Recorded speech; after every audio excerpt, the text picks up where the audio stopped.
오늘은 지난 주일에 이어서 이 느헤미야의 말씀을 듣고 다 우니라 성경 구절을 그대로 제목으로 삼았습니다. 지난 시간의 말씀을 여러분들 기억하십니까? 제목은 기억하세요? 말씀을 청하매. 말씀을 청했다는 것은 백성들이 에스라를 향해서 우리에게 말씀을 들려주세요 요청을 했다는 겁니다. 백성들이 요청을 한 거예요. 에스라가 백성들에게 말씀을 들으러 오라, 말씀을 귀담아 들어라, 그렇게 요구했던 게 아닙니다. 백성들이 우리가 하나님의 말씀을 듣고 싶습니다, 우리에게 말씀을 들려주세요 요청했던 겁니다. 그리고는 그 말씀을 듣고 여호와를 경배하고 하나님의 말씀이 들려질 때에 그들은 자리에서 다 일어났다라고 말씀했지요. 오늘 본문은 앞부분을 이어서 우리에게 주시는 교훈입니다. 7째 달 초하루, 에스라가 수문 앞 광장에 마련된 나무 강단 위에 올라서서 하나님의 율법책을 낭독할 때에 몇 가지 놀라운 일들이 벌어집니다. 에스라가 책상을 치면서 옷을 찢었던 것도 아닙니다. 에스라가 구체적으로 백성들의 잘못이 무엇인가 하나하나 지적해 주었던 것도 아닙니다. 뿐만 아니라 백성들에게 당신들은 이런 일을 하세요, 저런 일을 하세요, 무엇을 해야 할 것인가를 가르치거나 지적했던 것도 아닙니다. 단순히 그들의 요청에 의해서 여호와의 율법책을 낭독했을 뿐이었습니다. 낭독할 때에 그 율법을 듣고 있던 사람들에게 변화가 일어났습니다. 사건이 일어났던 거예요. 여러분, 오늘날 우리에게도 마찬가지입니다. 말씀을 들으면 변화되어야 합니다. 말씀을 들으면 새로워져야 됩니다. 말씀을 듣는 자는 순종해야 됩니다. 그것이 복입니다. 그것이 은혜지요. 말씀을 듣는 척하고는 돌아가서는 내 뜻대로, 내 생각대로, 내 고집대로 사는 사람은 말씀을 올바로 듣는 자의 태도가 아닙니다. 말씀을 듣는다는 것은 뭘 의미하느냐? 말씀대로 살겠습니다. 말씀을 따라 순종하겠습니다. 바로 그 의미인 거예요. 이스라엘 백성들을 보세요. 에스라가 전하는 율법을 들었을 때에 그들에게 변화가 일어나고 사건이 일어났던 거예요. 오늘날은 교회에 10년 다니고 30년 다니고 50년을 출석했는데도 뭐가 없느냐? 변화가 없는 시대가 되어버렸어요. 참석하는 것과 삶을 일치하지 못하는 거예요. 그냥 예배에 참석하는 것은 참석하는 거고 사는 것은 내 생각대로, 내 뜻대로, 세상 방식대로 살겠다는 겁니다.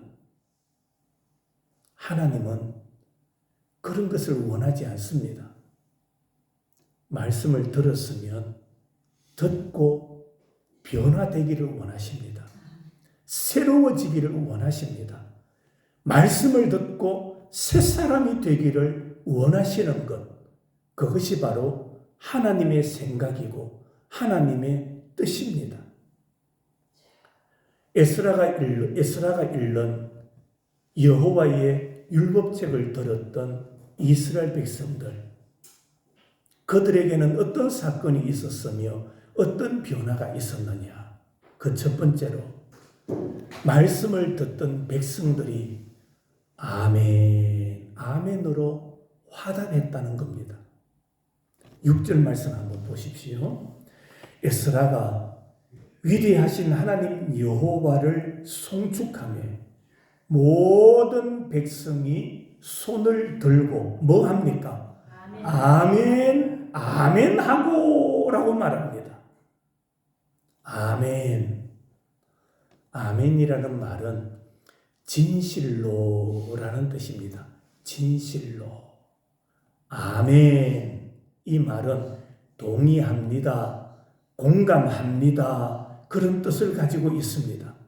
그러니까 에스라가 전하는 이 율법책을 들었던 백성들이 아멘 했다는 것은 뭘 의미하느냐?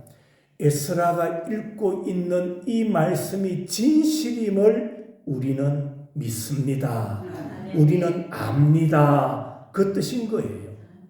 또 다른 의미는 에스라가 송축하는 하나님을 우리도 송축합니다.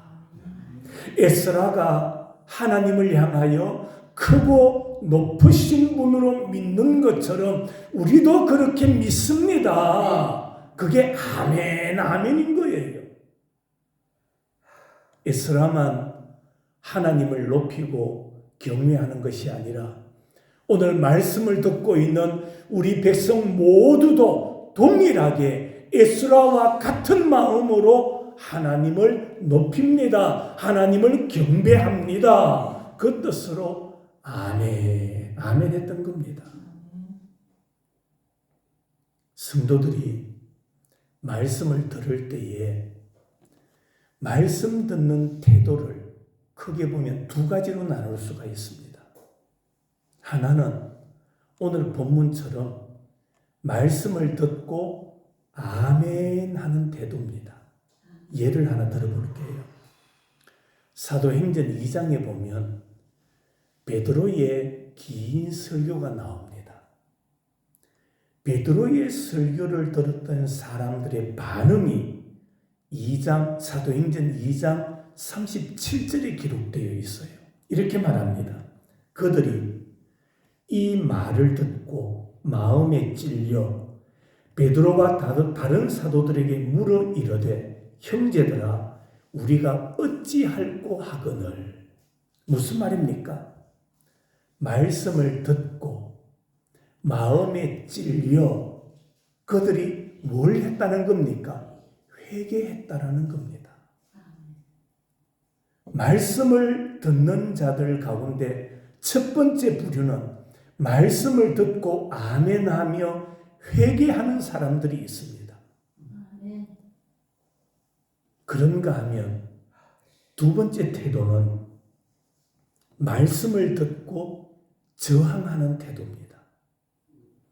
사도행전 7장에 보면 스데반의 긴 설교가 나와요.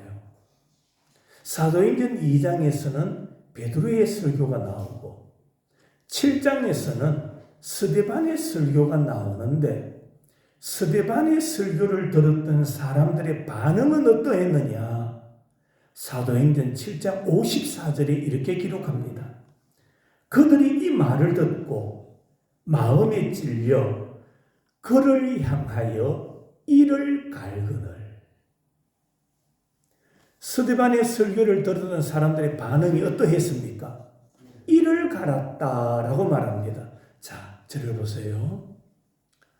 베드로의 설교를 들은 사람이나 스데반의 설교를 들은 사람들은 동일한 게 있었어요. 동일한 게 뭐냐? 그들은 말씀을 듣고 똑같이 마음의 찔림을 받았어요. 베드로의 설교를 듣고도 찔림을 받고 스데반이 전하는 설교를 듣고도 사람들은 찔림을 받았어요. 그러나 찔림을 받았을 때 그들의 행동은 달랐어요. 그들의 태도는 달랐다라는 겁니다. 어떻게 달랐느냐? 베드로의 설교를 들었던 사람들은 형제들아, 우리가 어찌해야 있습니까? 그러면서 회개했다라는 겁니다. 그런가 하면은 스데반의 설교를 들었던 사람들은 똑같이 마음에 찔렸지만은 이를 갈며 스데반을 향하여 뭘 들었습니까? 돌을 들어 치려 했던 겁니다. 여러분, 중요한 것은 말씀을 듣고 아멘하고 회개하는 사람은 복을 받습니다. 마음에 아픔은 있지만은, 마음에 찔림은 있지만은, 부끄러움이 있지만은, 말씀을 듣고 아멘하고 순종하고 회개하는 사람은 복을 받습니다. 그러나 뭐 하는 사람은, 일을 가는 사람, 반항심을 가지는 사람은, 불평을 가지는 사람은 저주를 받게 된다는 것을 우리는 잊지 말아야 됩니다.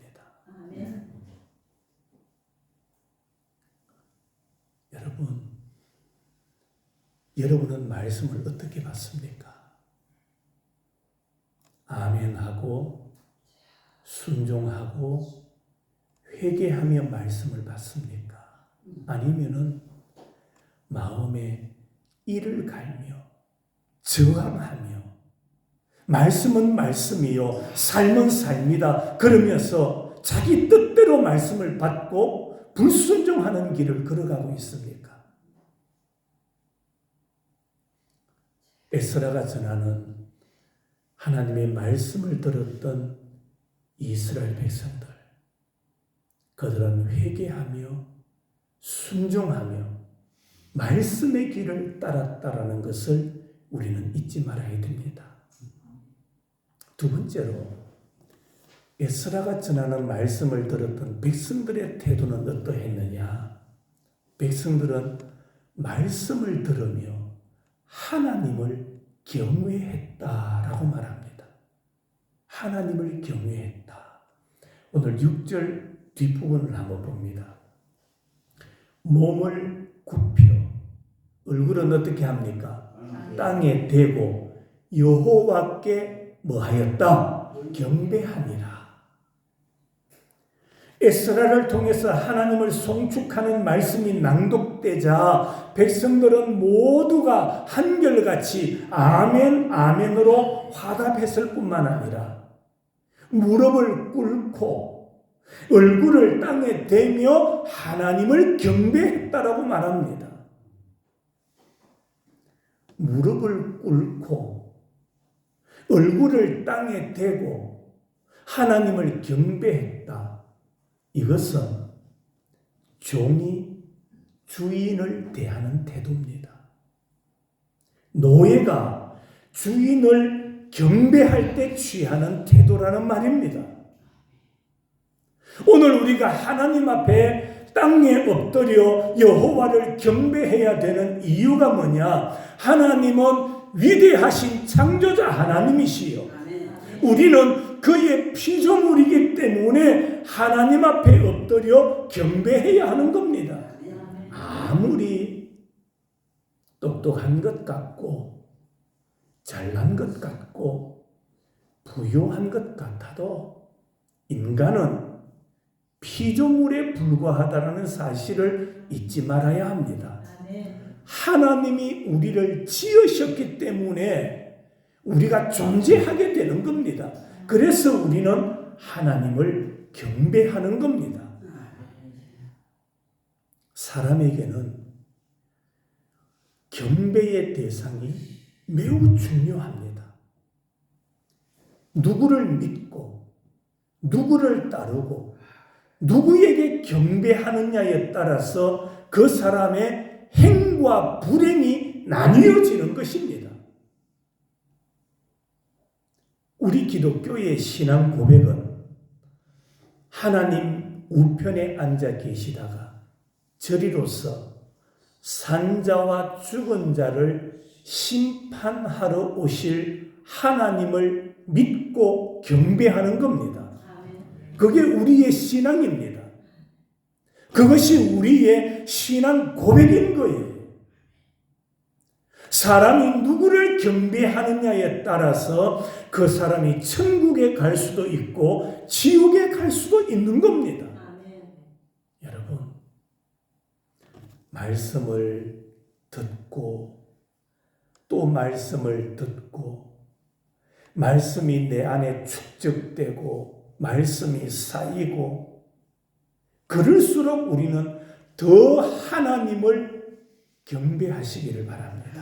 하나님을 잘 섬기는 성도들이 되어야 됩니다. 이스라엘 백성들을 보세요.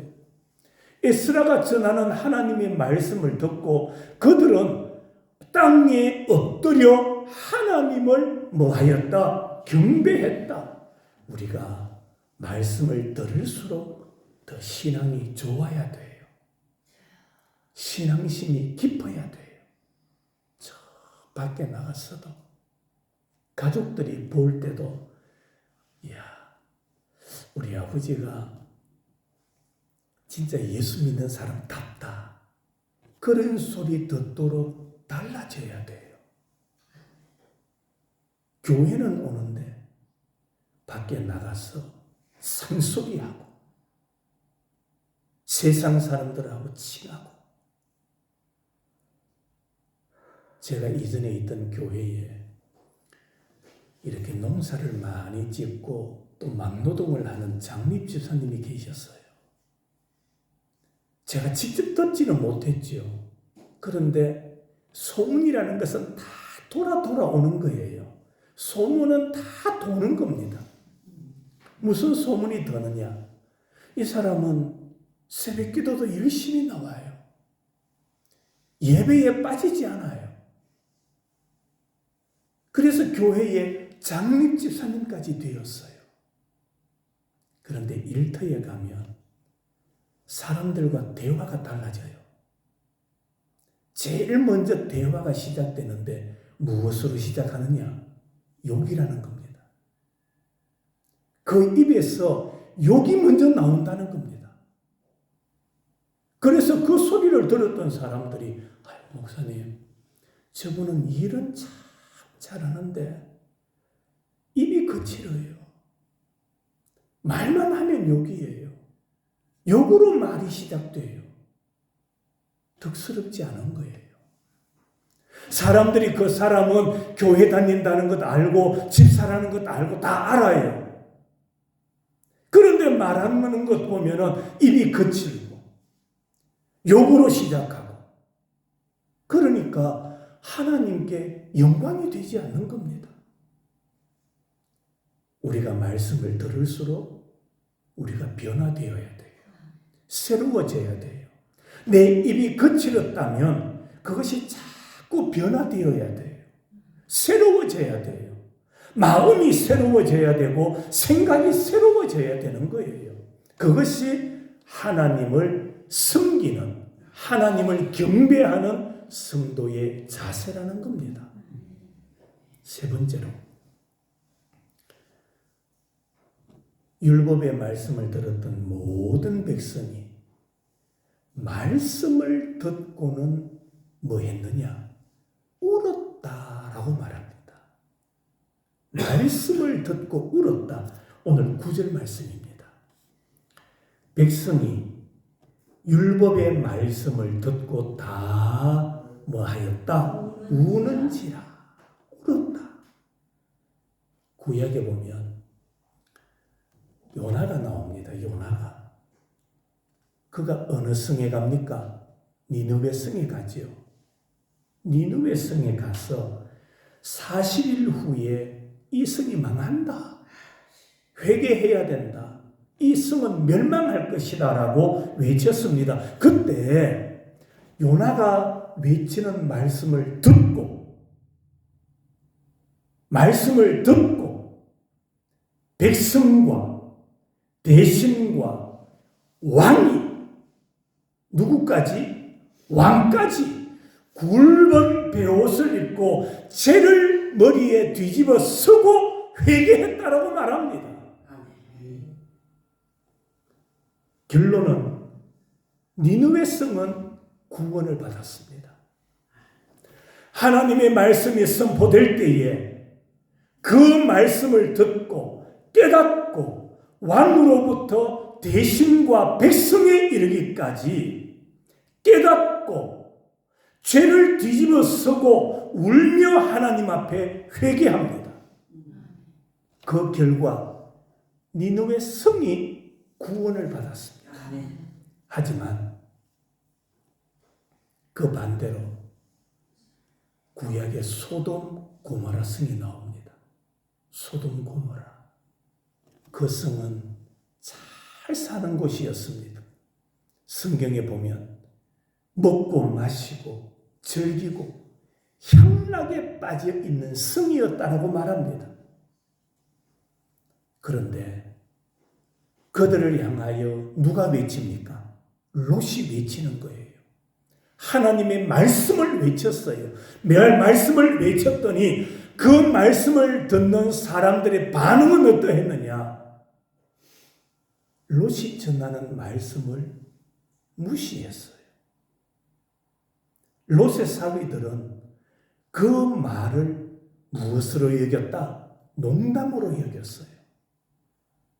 말씀을 무시하고 말씀을 농담으로 여겼던 롯의 사위들과 그 모든 소돔 고모라 백성들은 다 뭐 하느냐? 불에 타 죽습니다.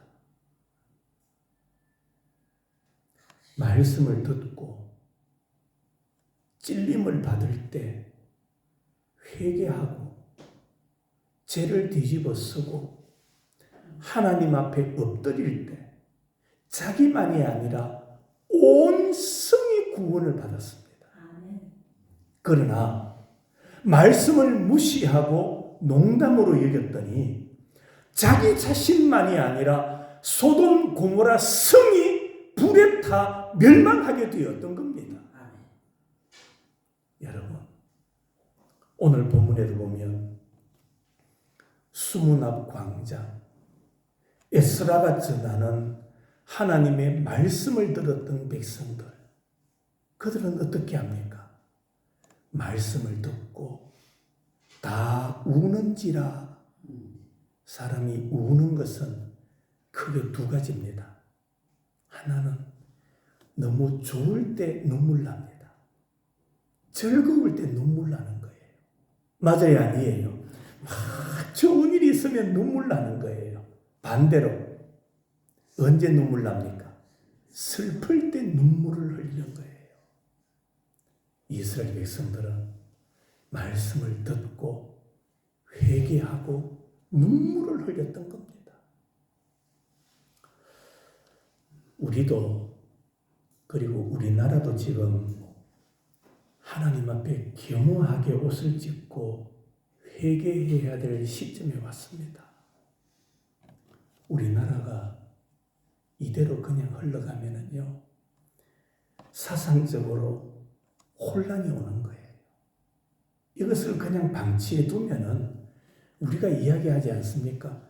공산혁명이 일어날 수 있음을 감지하고 있지 않습니까?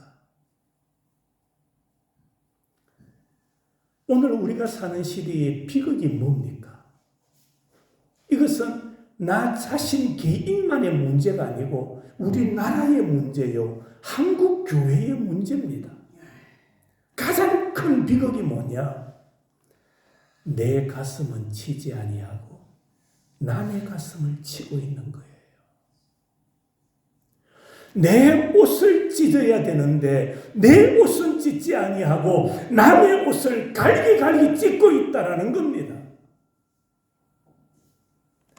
내 머리에 재를 뿌리지 아니하고 남의 머리에 재를 뿌리고 있는 것이 오늘 한국 교회의 모습이지 않습니까? 회개가 뭡니까? 어렵게 생각하지 마세요. 성경이 하라는 것은 하고 성경이 하지 말라는 것은 하지 않는 거예요. 그게 회개예요. 말씀은 듣는데 성경이 하지 말라는 길로 걸어가고 있는 거예요. 참된 회개는 성경을 따라가는 겁니다. 성경이 하라 하면 아멘 하고 그 길을 걸어가고, 그 길을 걸어가는데도 수많은 어려움과 고통이 따르겠죠. 그럼에도 불구하고 성경 따라, 말씀 따라 걸어가는 길이 참된 회개라는 것을 우리는 잊지 말아야 됩니다. 마지막으로 에스라가 말씀을 낭독할 때에 어떤 일이 벌어졌느냐? 말씀을 들었던 백성들이 즐거워했다라고 말합니다. 뭐 했다고요? 즐거워했다. 오늘 본문 마지막 12절을 한번 보십시오. 12절. 모든 백성이 곧 가서 먹고 마시며 나누어 주고 어떻게 합니까? 크게 즐거워하니 이는 그들이 그 읽어 들려준 말을 밝히 알미라. 그렇습니다. 들려주는 말씀, 선포되는 말씀을 듣고 내가 알 때에, 내가 깨달을 때에 나에게 뭐가 찾아오느냐? 큰 즐거움이 임하는 거예요. 깨달아야 돼요. 말씀이 들려야 돼요. 말씀을 들어야, 말씀을 깨달아야 내 안에 즐거움이 찾아오는 겁니다. 오늘 본문에 보면 먹고 마시고 즐거워하는 데는 몇 가지 이유가 있습니다. 그 중에 하나는 회개했더니 그들에게 화평이 찾아왔어요. 회개할 때 화평, 회개할 때 평안이 찾아왔습니다. 그렇습니다. 회개하면 화평이 찾아옵니다. 죄는 사람을 어떻게 합니까? 불안하게 해요. 죄는 사람을 불안하게 합니다. 하지만 참 회개는 마음에 평안을 가져다 줍니다. 사람이 그렇습니다. 내가 운전을 해가다가 신호를 하나 위반했다라고 한번 생각해 보세요. 신호를 하나 위반했다. 그런데 가다 보니까 뒤에 차가 한 대 따라와요. 그 차가 누구냐? 경찰차입니다. 경찰차를 보는 순간 내 마음은 어떻습니까? 불안해지는 겁니다. 경찰이 내 때문에 따라오는지 아닌지도 모르지만 경찰차를 보는 순간 내가 신호를 위반했다, 잘못했다, 그것 때문에 마음에 불안이 찾아오는 거예요. 그런데 신호 위반하지 않았어요. 그냥 신호 속도도 위반하지 않았어요. 그냥 주행해 갑니다. 경찰차가 한 대 오든 두 대가 오든 내 마음은 어떻습니까? 편안한 거예요. 뭐를 하지 않았기 때문에, 죄를 짓지 않았기 때문에. 사람이 그렇습니다. 하나님은 거룩하신 분입니다. 내가 거룩하니 너희도 거룩하라고 하셨어요. 그러니까 죄가 있는 사람들은 하나님 앞에 나오기를 꺼리는 거예요. 하나님이 무서운 존재예요. 하나님은 공의의 하나님, 무서운 분이시지만 우리를 향하여 죄 있는 자는 나에게로 오라고 말씀하시는 거예요. 내게 와서 쉼을 얻으라고 말씀하시는 분이 우리 주님이십니다. 여러분, 우리가 회개할 때 평안이 찾아오고 죄를 지을 때 마음에 불안이 찾아온다라는 사실을 깨달아야 됩니다. 또 하나는 백성들이 크게 즐거워했던 것은 그날이 성일이었기 때문이었다라고 말합니다. 성일. 오늘 10절. 이날은 우리 주의 성일이니. 11절. 오늘은 성일이니. 여러분, 성일. 오늘날로 말하면 주일을 의미합니다. 주일을 성일 그렇게 말합니다. 성일은 어떤 날입니까? 하나님을 예배하고 찬송하고 하나님을 기쁘시게 해드리는 날입니다. 그날은 모든 걱정과 근심을 다 주님께 맡겨버리고 참 기쁨을 소유하는 날입니다. 그래서 주의 성일은 안식의 날, 평화의 날, 복된 날입니다. 우리는 주일을 기쁨으로 맞이해야 됩니다. 주일을 기쁨으로 보내야 됩니다. 주일은 즐거운 날입니다. 그래서 우리가 찬송하는 거예요. 하나님은 찬송의 하나님이에요. 여러분, 하나님은 얼마나 찬송을 좋아하시느냐. 우리 기독교를 한번 생각해 보세요. 죽음이 있는 곳에는 뭐가 있느냐? 통곡이 있어요. 죽음이 있는 곳에는 울음이 있어요. 그런데 우리 기독교는 장례식에도 뭘 합니까? 찬송을 하는 종교예요. 노래하는 종교예요. 여러분, 장례식은요, 죽은 자를 위한 예배가 아닙니다. 죽은 자는 이미 육체와 영혼이 분리되었어요. 영혼은 떠나갔어요. 믿는 자는 천국으로, 믿지 않는 자는 지옥으로 영혼이 분리된 거예요. 그러면 장례식 때 왜 예배를 드리느냐? 장례식 때 예배는 죽은 자를 위한 예배가 아니고 산 자를 위한 예배입니다.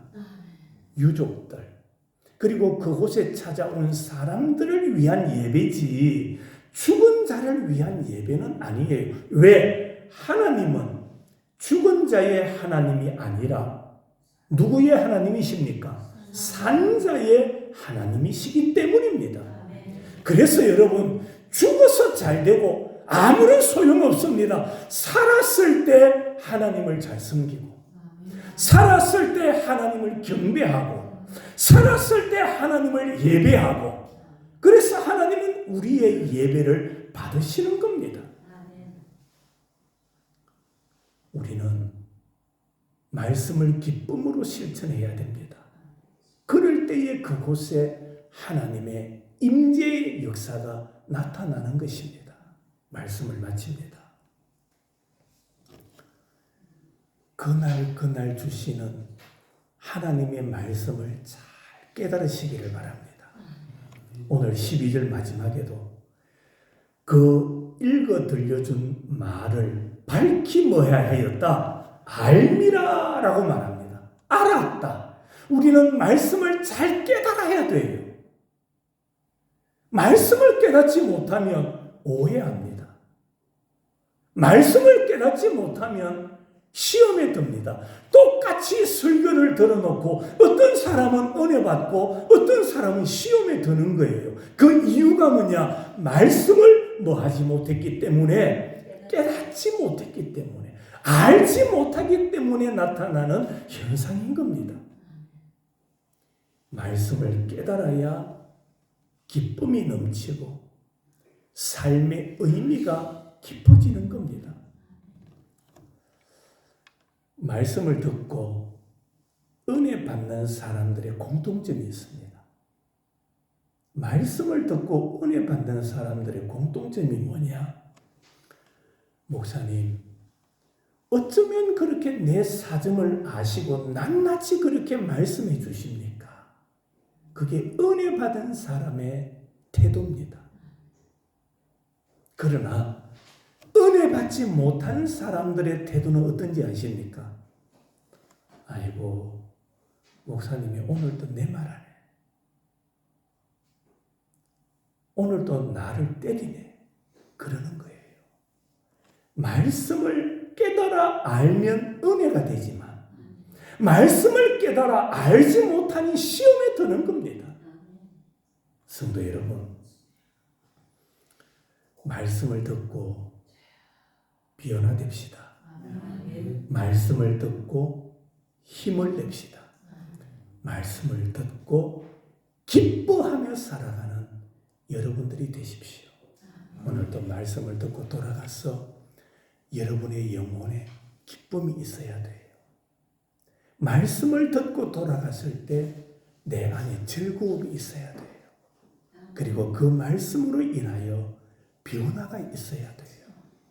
달라져야 돼요. 생각이 달라지고 언어가 달라지고 행동이 달라져야 돼요. 그것이 말씀을 들은 자의 태도요, 삶이라는 것을 우리가 기억하고 늘 말씀을 청했던 이스라엘 백성들처럼 말씀을 소중하게 여기고 말씀 듣고 말씀에 순종하며 살아가는 우리 모든 성도들이 되시기를 주님의 이름으로 축원합니다.